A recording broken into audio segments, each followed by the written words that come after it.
Good morning, students. Today, in our class, we would like to discuss about creation of agency. How a person can create agency as a principle if he want to get done the things by other people, he can appoint an agent.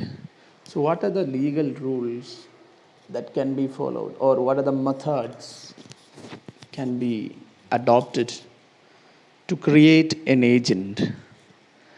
There are different way of creating agencies. Number one is agency by expressed contract or agreement.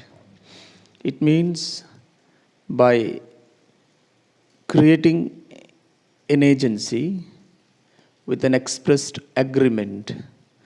You make an appointment, you appoint another person by writing an agreement is called creation of agency by expressed agreement. Creation of agency by implication. Number two, the second method of agency creation is creation of agency by implications. Means without, you just appoint a person without a written agreement can be called creation of agency without or by implication. For example, the husband and wife, in the relationship between husband and wife, sometimes the wife will act as an agent of the husband. There may not have the written agreement between the husband and wife, or the sometimes the wife husband will act as an agent of the wife sometime. So this can be of agency by implication without any written agreement. If husband and wife act as an agent, it can be of agency by implication. And the third point is agency by estoppels. This is a bit difficult to understand. The word estoppel means prevent a person from denying the fact later. That we have discussed in the Contract Act, estoppels. Estoppel means prevent a person from denying the fact later. Suppose a person says that when a person by his word or conduct led another to believe that a particular person is his agent, later cannot deny the fact. For example, Mr. A is the principal, make believe Mr. C that Mr. B is his agent, even though B was not his agent, but Mr. A make believe Mr. C that Mr. B was his agent. So later, Mr. A cannot deny that Mr. B is his agent.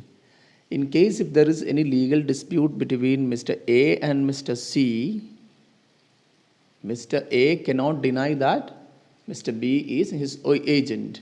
This is called agency by estoppel. I think you understood what I said.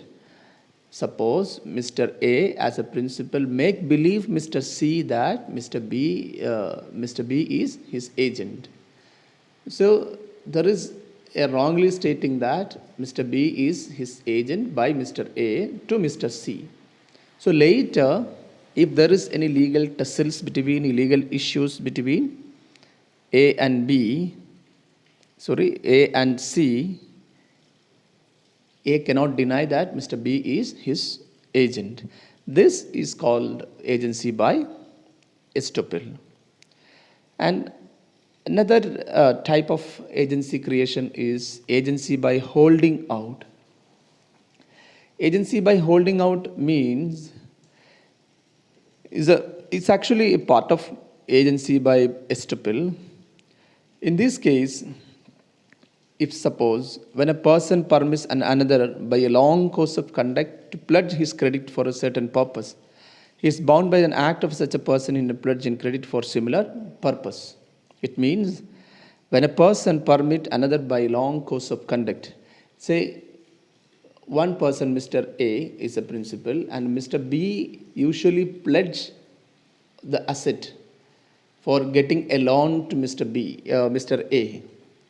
So every month or occasionally every year he used to do that with the permission of Mr. A. But later, suppose Mr. B is again doing this act, so he is continuously doing it. There is no agreement between A and B, but Mr. B is doing the pledge of for the credit to Mr. A. Suppose the fund is recovered for Mr. A, and but this banking transactions are every time it is done by Mr. B. So here Mr. B is pledging all the asset of Mr. A every time. So it is like creation of agency by estoppel here. So agency by holding out means it is for pledging his credit for a certain purpose. He is bound by the act of such a person in pledge credited by similar purpose. So any act done by Mr. B here, Mr. A is bound for that, or legally bounded or legally liable for that. That is agency by holding out. Now, agency by necessities. In some extraordinary circumstances, require that a person who is not nearly an agent, there is no agency relationship between two persons, but the time or the necessary time, this situation make them create an agencies. Actually, sometimes they may not know each other, but the necessity situation create an agency there. Let us check out an example. If suppose Mr. A has locked his house and gone for a job, and all of a sudden the house of Mr. A got fired. So Mr. B with all his servants, please listen to the example. Mr. B with all his servants helped to set the fire and to remove the fire from the Mr. A's house. So it is the duty of Mr. A to pay the servants of Mr. B. Actually, Mr. B has done the work with the help of his servant. So this is a situation. Actually, Mr. A and B, there is a contractual agencies or agency relationship arises at the time of necessities. As Mr. A's house was setting a blaze or fire, Mr. B tried to remove the fire with the help of his servant. Actually, Mr. B's servant did it, but it is the duty of Mr. A to pay the servant of Mr. B. This is an example of agency by necessities. Now, agency by not rectification, but ratification. It's also called ex post facto agencies. Ex post ratification means subsequent acceptance by the principal in respect of an often act done by the agent without authority. If suppose the agent done something without authority previously, later the principal approved that particular act, can be called a ratification. Anything done without authority later made it legally valid. Say for example, I appoint any person as my agent. I appoint Mr. B as my agent. He done something without my permission. But later I approve that, okay, fine, it is legally. As a principal, I approve that, okay, it is legally valid. Or gone, okay, fine, that is good. Let us carry on with that particular activity. I will make it legally valid with my permission. This is called a ratification. So, what is ratification? Let us discuss what is ratification and legal rules regarding ratification. Ratification means approval of a previous act done without authority. So, what is ratification? It means approval of a previous act done without authority.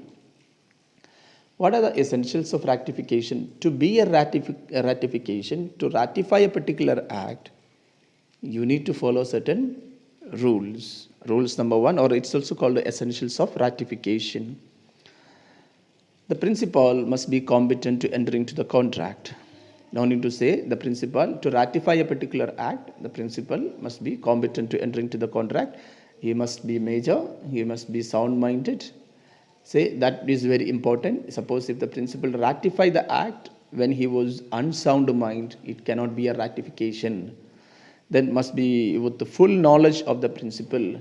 Say the principal should have the full knowledge of what happened in the contract, because the agent has done without the authority of the principal. So the agent should give all the details regarding the contract. Then must be done with a reasonable time. The ratification should be done within a reasonable time. Then must be the act to be ratified must be lawful. Say any illegal activities done by the agent, suppose a killing of a person, or any gold transfer from international borders, that is the issues recently going on. So such kind of act, drug transmission of drug or something like that, cannot be ratified. The act done by the agent must be lawful, and it should not be illegal act. Then is toto either ratify in toto or reject in toto. We cannot partially ratify an act. Say, suppose, as I said, I appoint an agent and he has done the act. Either you accept that particular or make it legal in full. Toto means in full, or reject in toto. Toto means total. So we cannot partially legalize the act and partially cannot legalize. So either you accept the full activities in total, or reject the full activities in toto. Then communication of rectification must be done through the other parties. Say, as an agent, he would have contacted a third party. So when the ratification happens, the communication of ratification must be done to the third party or Mr. C. Say, I am doing something through my agent to a third party. So if I ratify the act of Mr. B as my agent, that must be communicated to Mr. C as a third party. Then ratification must be only an act within the power of principal. Say, anything beyond the power of the principal cannot be ratified. We cannot do something that is beyond our power. So any activities that is done by the agent but which is beyond the power of the principal, if principal have no power to ratify that particular act, he cannot ratify that particular act. Then rectification, if rectification must cause damage to third party, suppose if the rectification is causing a damage, a legal damages or property damages or bodily damages to a third party, then that cannot be ratified. Say the agent has done something that destroy the wealth of a third party, or that cause injury to a third parties, and suppose agent killed a person on behalf of master, or he has trespasses to the land of a person, third party, that cannot be, that cause injury to a third party, that cannot be ratified by the principal. So suppose he has done something, but that is within the control of his limit, can be ratified. So these are the legal rules regarding ratification. So it's my kind request to all of you, please listen to the videos, and if you have any doubt, I will come to the Google Meet, and you have to, you can ask any doubt and clarifications. Okay, thank you.